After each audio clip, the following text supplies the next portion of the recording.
Pilipinas, magandang tanghali mga kababayan. Ako nga pala si Angela Bilongga, ang tagapaghatid ng nagbabagang balita.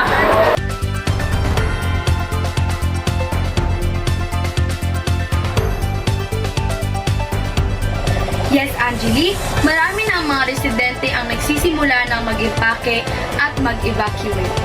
At ayon sa mga napagtanungan ko, ay ngayon lamang daw sila nakadanas ng ganito kalakas na hangin.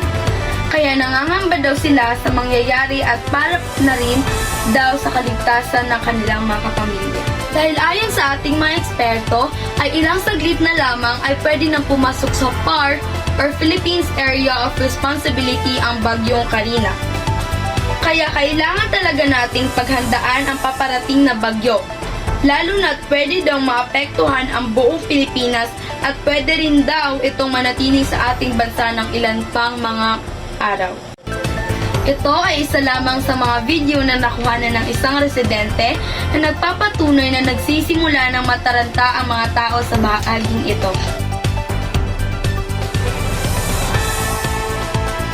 Kaya upang masigurado ang ating kaligtasan, ay dapat palagi makinig ng balita para maging updated sa mga nangyayari sa paligid at maganda sa mga pwedeng mangyari. At dapat rin makipagtulungan sa mga opisyal. Yun lamang sa ngayon mga kababayan, huli, kami ang nagbabalita ng 24 oras.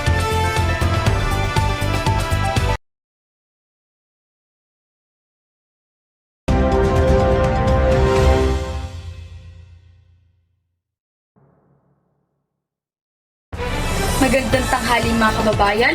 Ako nga pala si Gwen Relio, ang nagbabalita ng 24 oras.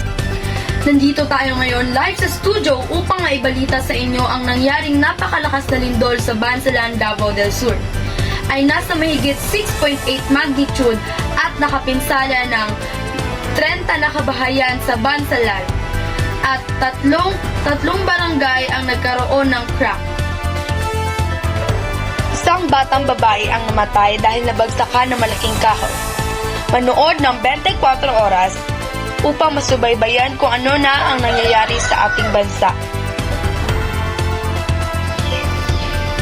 Manatiling ligtas at manatiling mahinahon.